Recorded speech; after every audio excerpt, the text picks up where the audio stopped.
दोस्तों, बहुत समय पहले की बात है। एक छोटा सा राज्य था। उस राज्य का राजा बहुत खुशहाल था। उसके पास किसी चीज की कोई कमी नहीं थी। प्रजा भी अपने राजा का खूब आदर सत्कार किया करती थी। प्रजा अपने राजा से बहुत खुश थी। लेकिन आज कुछ ऐसा हुआ था जिससे राजा की नींद हराम हो चुकी थी। राजा को रात भर नींद नहीं आ रही थी। 25 सालों से आज तक ऐसा कभी नहीं हुआ था। राजा के साम्राज्य पर आज तक किसी ने हमला करने का प्रयास तक नहीं किया था। लेकिन आज पड़ोसी राज्य ने इस छोटे से राज्य पर आक्रमण कर दिया। जीवन में सही निर्णय कैसे ले, कहानी। और आज राजा को अपने 25 साल पहले का वह दिन याद आने लगा जब वह एक राजा ना होकर केवल एक सेनापति था और वह अपनी राजा की आज्ञा का पालन करते हुए युद्ध की तैयारी कर रहा था। लेकिन उस वक्त उसके मन में कोई शंका नहीं थी। किसी चीज का निर्णय नहीं लेना था, इसलिए वह चैन से उन चीजों की तैयारी में जुटता था। राजा बहुत विधा में था।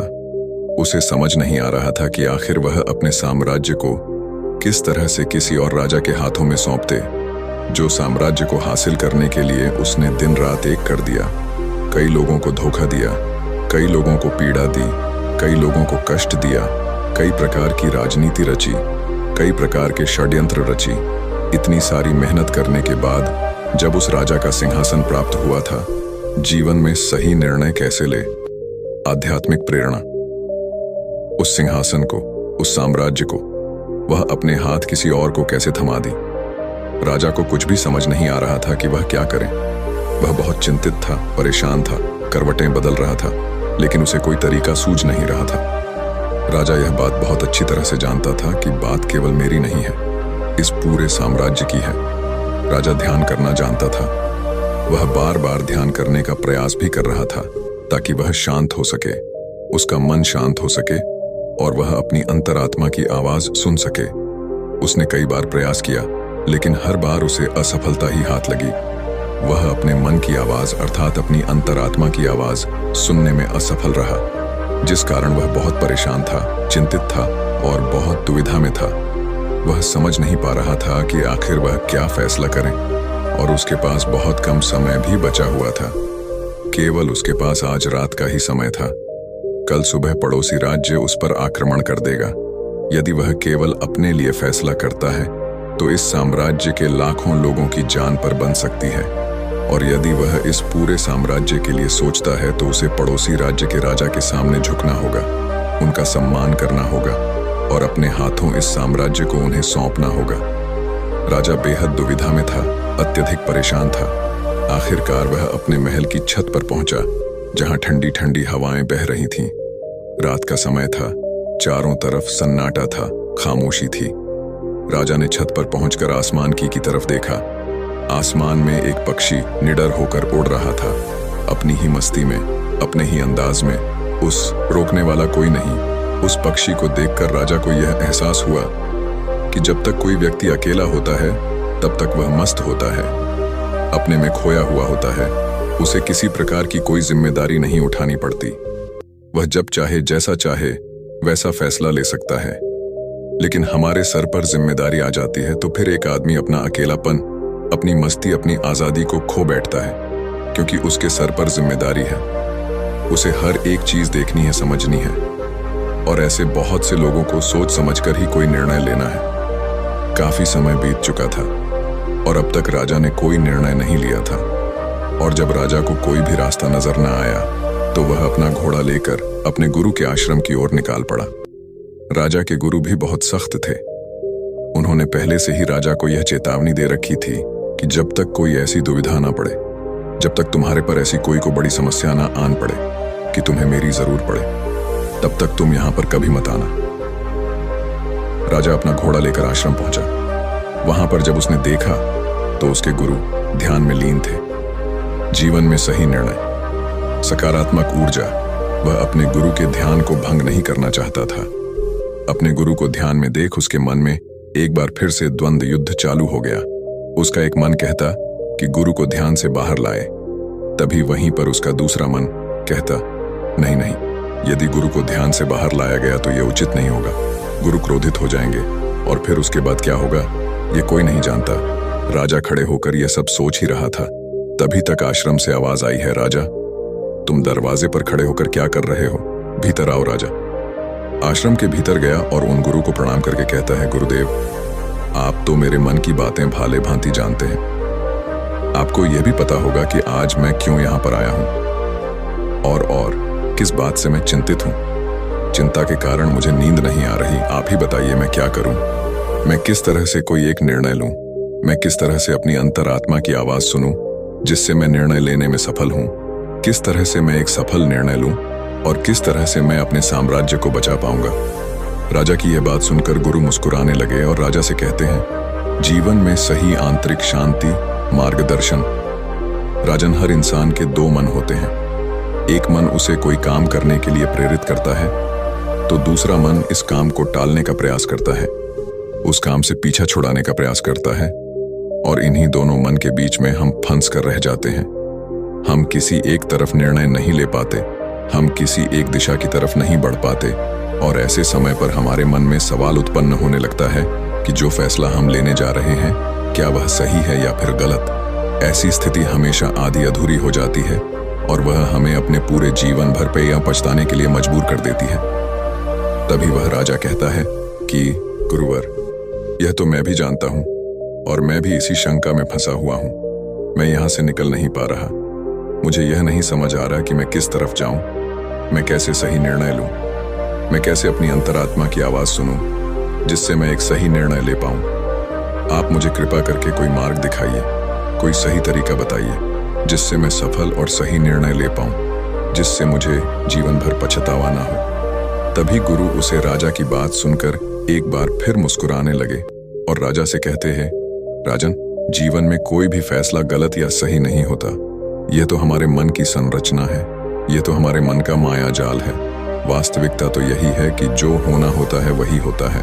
हमारे और तुम्हारे करने से कुछ भी नहीं होने वाला, कुछ भी नहीं बदलेगा। लेकिन फिर भी हम अपने अहंकार में यह सोचने लगते हैं कि हम जैसा चाहते हैं हम वैसा ही करेंगे और जैसा हमें चाहिए बिल्कुल वैसा ही होगा। हम यही सोचते हैं कि हम अपने फैसले से दुनिया बदल सकते हैं और इसीलिए हम सही और गलत के चक्कर में फंस कर रह जाते हैं और हम कोई भी काम आगे नहीं उठा पाते, कोई भी निर्णय नहीं ले पाते। लेकिन वास्तविकता तो यही है कि फैसला कभी भी गलत और सही नहीं होता। मान लो कि आज तुमने गलत फैसला भी ले लिया तो भी तुम्हें भविष्य में आगे चलकर सही सीख ही देगा, और यदि तुमने एक सही फैसला ले लिया तो वह तुम्हारे लिए काम बन जाएगी और वह तुम्हारे लिए आगे का रास्ता भी खोल देगी। देखा जाए तो वास्तविक तौर पर दोनों ही परिस्थितियों में तुम्हारा ही फायदा है। जीवन में सही निर्णय कैसे ले, आत्म खोज यात्रा तुम्हारी ही उन्नति है। कम से कम ऐसे में तुम एक जगह पर ठहरे हुए तो नहीं हो, तुम्हारा मन इस शंका में फंसा हुआ तो नहीं है, तुम इस माया जाल से निकल चुके हो। तभी वह राजा उन गुरु से कहता है, हे गुरुवर, आप कहना क्या चाहते हैं? आप कहानियां तो नहीं कह रहे कि मैं बिना सोच विचार के कोई भी निर्णय ले लूं? क्या ऐसा करना मूर्खता का प्रमाण नहीं होगा? आज मेरे ऊपर लाखों लोगों की जिम्मेदारियां हैं और वे ऐसे ही कोई भी फैसला कैसे ले सकता हूं? तभी गुरु मुस्कुराते हुए राजा से कहते हैं, हे राजन, तुम मेरी बात समझ नहीं रहे हो। मैं तुमसे ऐसा नहीं कह रहा कि तुम सोच विचार कर निर्णय मत लो, बल्कि मैं तो यह कह रहा हूं कि अच्छी तरह से सोच विचार कर निर्णय लो, और अच्छी तरह से सोचने के बाद, पूर्ण रूप से सोच विचार करने के बाद तुम अपने दोनों मन को एक जगह पर सहमत करवाओ। यदि तुम अपने दोनों मन को एक निर्णय पर ला पाते या एक काम के लिए और एक ही दिशा में ला पाते तो वही फैसला तुम्हारी अंतरात्मा का फैसला होगा। तुमने कई बार यह अनुभव तो किया ही होगा कि किसी काम में तुम्हारा मन तो कर रहा है लेकिन बुद्धि तुम्हारा साथ नहीं दे रही, बुद्धि तुम्हारा पल पल विरोध कर रही है, और ऐसी स्थिति में हमारे मन और हमारी बुद्धि के बीच युद्ध चल रहा होता है। लेकिन यहाँ पर समझने वाली बात यह है कि जो बातें तुम्हारे मन से उठ रही हैं वही बात तुम्हें सही रास्ते पर ले जाना चाहती है। वहीं पर तुम्हारी बुद्धि तर्क वितर्क करके उस रास्ते को साफ करना चाहती है, सभी प्रश्नों का निवारण करना चाहती है। जैसे मान लो कि तुम एक पहाड़ी पर जाना चाहते हो जहां पर तुम्हें यह पता चला है कि वहां बहुत सारा सोना है, लेकिन इसके लिए तुम्हें घने जंगलों से होकर गुजरना होगा। तुम्हारा मन वहां जाने के लिए तैयार है, वह सोना को पाना चाहता है, लेकिन तुम्हारी बुद्धि तुमसे यह कह रही है, जंगल बहुत घना है, और बहुत खतरनाक भी है। वहां पर तरह तरह के विशाल जानवर रहते हैं, तरह तरह के जंगली जानवर रहते हैं और उसका रास्ता भी सुरक्षित नहीं है। वहां पर चोर, डाकू और लुटेरे भी हो सकते हैं, पर पता नहीं वहां पर रास्ते में कुछ खाने पीने को मिलेगा या नहीं मिलेगा। और तो और हमारी जान को खतरा भी हो सकता है। ये सारे प्रश्न हमारी बुद्धि खड़ी करती है, लेकिन इसका अर्थ यह नहीं कि तुम्हारी बुद्धि तुम्हें रोकने का प्रयास कर रही है, बल्कि वह तुम्हें सतर्क कर रही है। और जब तक तुम अपनी बुद्धि के सवालों का निवारण नहीं कर लो, तब तक आगे बढ़ना मूर्खता का प्रमाण ही होगा। ऐसे रास्ते पर जाने से पहले तुम्हें अपने खाने पीने की सामग्री का इस्तेमाल करना होगा। उसके बाद सुरक्षा के लिए कुछ हथियार और कुछ सैनिकों को भी साथ लेना होगा। और जब तुम्हारी बुद्धि पूरी तरह से संतुष्ट हो जाए, जब उसके सभी सवालों का निवारण तुम कर लो, तब तुम आगे बढ़ सकते हो। कक, अब तुम्हारी बुद्धि के सभी सवालों का निवारण हो चुका है, लेकिन कुछ ऐसे लोग भी होते हैं जिन्हें पता होता है कि उसे पहाड़ी पर खजाना है, लेकिन वह यह भी जानते हैं कि रास्ता बड़ा कठिन है, लेकिन वह अपनी यात्रा कभी शुरू ही नहीं करते हैं। यह बात और है कि हो सकता है कि तुम्हें वहां पर पहुंचकर कोई खजाना ना मिले और तुम्हें वहां से खाली हाथ ही लौटना पड़े, लेकिन तुम्हें इस सत्य को भी जान लेना आवश्यक है कि जो होना होता है वही ही होता है। उसका अफसोस करके कोई मतलब नहीं। तुमने तो अपनी पूरी कोशिश की थी, तुमने अपना पूरा प्रयास लगा दिया था, लेकिन इसके बाद भी तुम्हें सफलता ना मिले तो इसका अर्थ यही है कि वहां पर तुम्हारे लिए जो होना था वही हुआ है। उसका अफसोस करके कोई अर्थ नहीं, लेकिन उसे यूं ही जाने भी नहीं देना चाहिए। उस हार से, उस अनुभव से हमें कुछ सीखना चाहिए, उसे सीख लेनी चाहिए और उसके बाद तुम्हें अपनी कोशिशों को और भी ज्यादा बेहतर बनाना चाहिए। इसी चीज पर काम करना चाहिए, ना कि व्यर्थ बैठकर पश्चाताप करना चाहिए और ना अफसोस करना चाहिए। मैं तो तुम्हें बस यही समझाना चाहता हूँ कि अंतरात्मा की आवाज हमें तब सुनाई देती है जब हमारा मन और हमारी बुद्धि दोनों एक बात पर पूर्ण रूप से सहमत हो जाते हैं। तभी गुरुवर उस राजा को सावधान रहते हुए कहते हैं, हे राजन, मेरी एक बात और अपने दिमाग में अच्छी तरह से बैठा लेना। जब भी कोई हानि होती है तो वह हमेशा पीछे पश्चाताप और अफसोस जरूर छोड़कर यदि मैंने कुछ ऐसा कर दिया होता तो शायद मैं सफल हो गया होता। और यही पछतावा, यही अफसोस तुम्हें हर काम के पीछे नजर आएगा जो काम में तुम असफल हुए हो। जब भी कोई व्यक्ति असफल होता है तो वह यही सोचता है कि यदि मैंने इस काम को उस तरीके से कर दिया होता या फिर उसके कहे के अनुसार कर दिया होता तो शायद मैं आज यहाँ पर सफल हो चुका होता।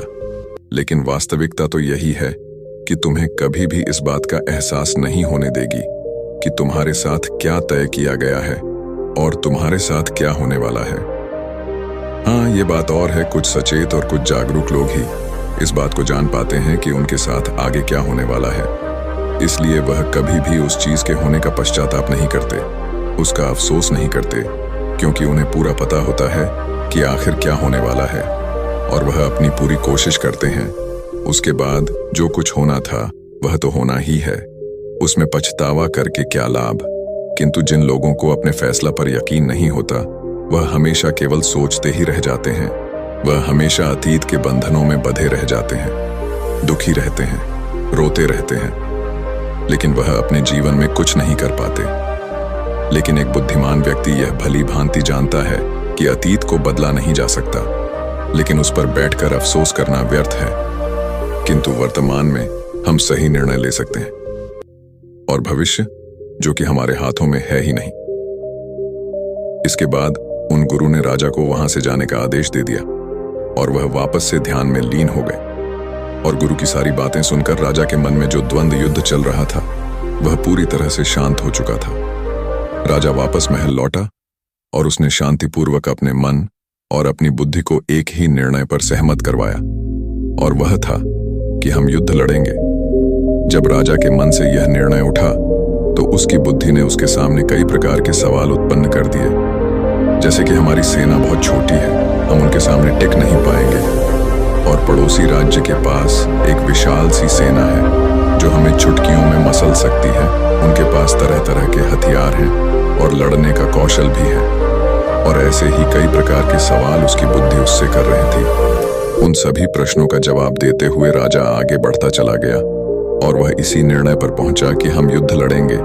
यदि हम सही रणनीति से, सही तरीके से युद्ध लड़ेंगे तो हम छोटी सेना के साथ ही उन्हें हरा सकते हैं। इसके बाद राजा चैन की नींद सो गया और अगली सुबह उसने अपने सेनापति को आदेश दिया कि हम युद्ध लड़ेंगे, सेना को तैयार करो। सेनापति ने राजा की आज्ञा का पालन किया। दोनों ही राज्य में घमासान युद्ध हुआ।